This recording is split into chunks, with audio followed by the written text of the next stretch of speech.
Every generation of video game consoles so far have had incredible industry and genre-defining projects to look back on and appreciate when the time for next gen rolls around. While the jump to the PS4 and Xbox One's 8th generation may not have been as noticeable out the gate as it was from the 6th to the 7th generation, if there's one thing this current gen did well, it's refinement. Refinement of narrative, open world, refinement of technical performance. Today we kick off the Joyclick's definitive ranking of the 50 best video games of the 8th generation of consoles. For this ranking, myself, Kevin Diaz, and Jack Martin took into consideration games which released on the PS4, Xbox One, Wii U, Nintendo Switch, Nintendo 3DS, and the PlayStation Vita. This generation was very big when it came to revisiting old games, and as great of a package that The Last of Us Remastered or the Kingdom Hearts All-in-One collection are, they do not qualify for our ranking. Ground-up remakes, however, like the recently released Resident Evil 3 or the Spyro Reignited trilogy do. So with that out of the way, let's get to the games.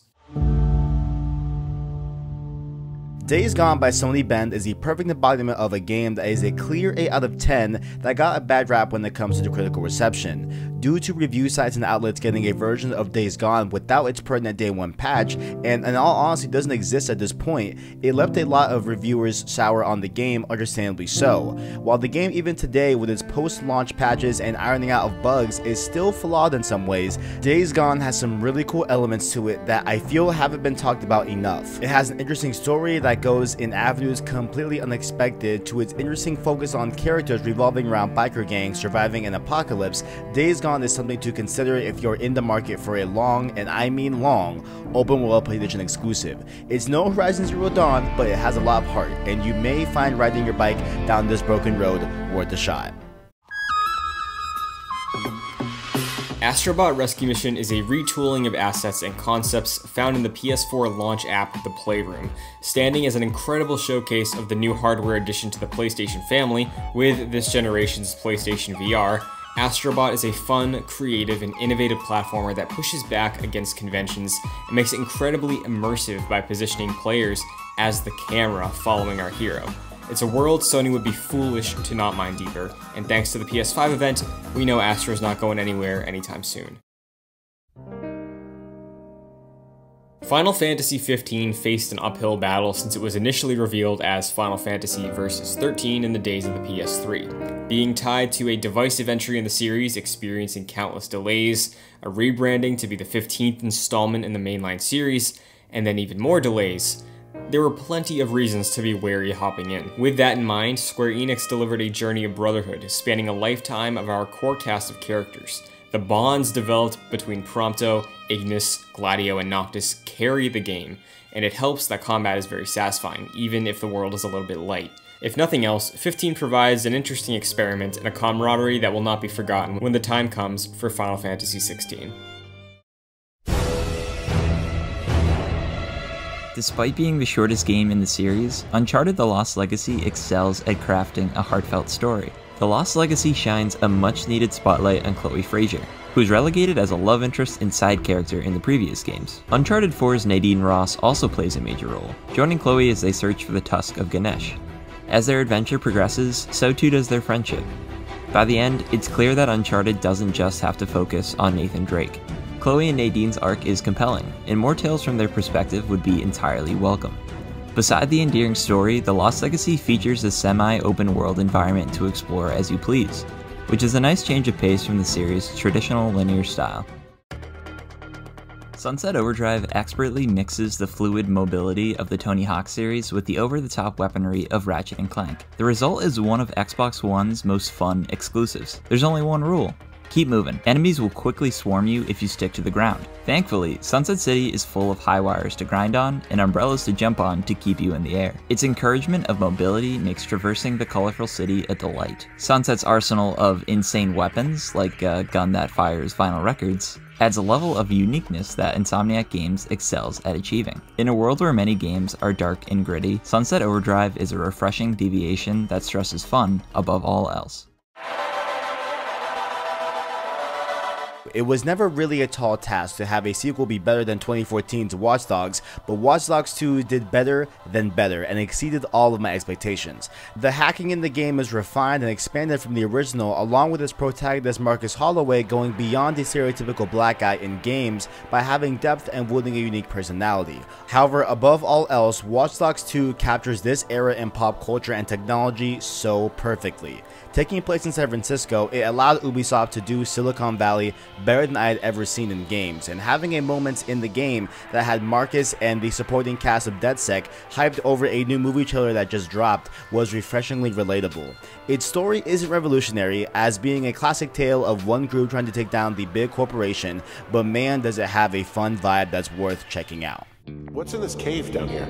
NFS tells people not to go too far in there. It's pretty dangerous. Firewatch is one of the most visually stunning games ever made. Its vibrant colors make the environment come alive, as your character, Henry, spends a summer as a fire lookout in Shoshone National Forest. To this day, the Firewatch dynamic theme is still set on my PS4 dashboard. Firewatch's beauty is noteworthy enough, but it's the game's story that keeps you hooked. What starts off as an easy summer job quickly unravels into a conspiracy as you uncover a tragic plot. Firewatch, however, is equally heartfelt as it is tense. Henry is aided by Delilah, a fellow fire lookout who communicates via radio through her own watchtower. The pair's rapport makes following the story a treat, and the ability to choose some of Henry's lines gives you a sense of agency in their relationship. Firewatch's beautiful art and gripping story coalesce into one fantastic experience. Never in a million years did I think I'd enjoy a Borderlands game that wasn't an open world action RPG, let alone another licensed product from Telltale Games in an era where they were pumping them out filled with bugs and stability issues. However, Tales from the Borderlands is something special in the Borderlands series that all fans need to play, and Gearbox welcomes with open arms into the Borderlands franchise. From fun characters and performances by Troy Baker to hilariously written dialogue, Tales from the Borderlands doubles down on what it means to be a Borderlands game. From references to gameplay elements in the core series, and making groundbreaking lasting decisions for the IP and overall arc of the story as a whole, Tales had me laughing and crying from episode to episode. If you're hung up on the episodic nature of narrative-driven games but love Borderlands, I promise you, as a Borderlands fan, Tales from the Borderlands is the one. Catch a ride forever, Scooter. Catch a ride, my friend. If you're buying a Nintendo console, you're probably buying Mario Kart. Getting twice the love this generation with a release on the Wii U and then the Switch, Mario Kart 8 exists as a perfected formula for arcade party-based kart racers. Its drifting mechanics, zero-gravity elements, expansive roster, and reapplication of new mechanics on classic maps make it truly feel like the culmination of the formula laid out so far. With Deluxe being re-released with a bit of new content, it's a daunting task for Nintendo to follow up with a new entry to outdo 8. That's not a bad problem to have, though.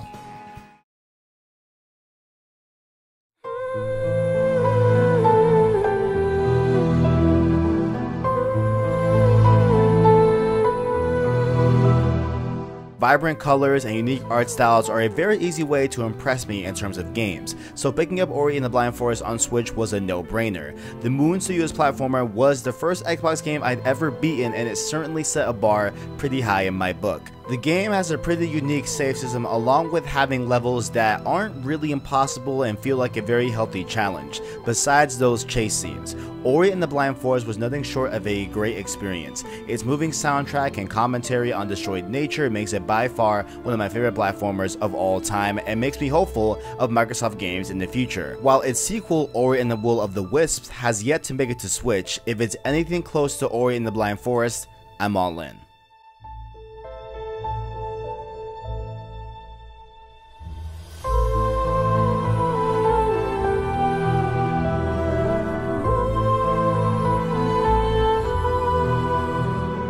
With that, we have reached the end of this part of Once in a Generation. You've seen our picks for the 50th to 41st best games of this generation, and we'd love to know what you think. If you're new to the channel, be sure to subscribe so you can continue seeing episodes on time when we release them, and we hope you join us next month as we count down the top 10 best trailers of the generation, and continue the list at the end of July with the 40th to 31st best games of this gen. If you enjoyed the video or liked our picks, be sure to give the video a thumbs up. You can follow all three of us here if you would like to reach out to us and talk to us about our picks, or if you'd like to support us further, you can consider going to patreon.com/joyclicks to see what we have to offer and how you can help us. But with that being said, it's pizza time.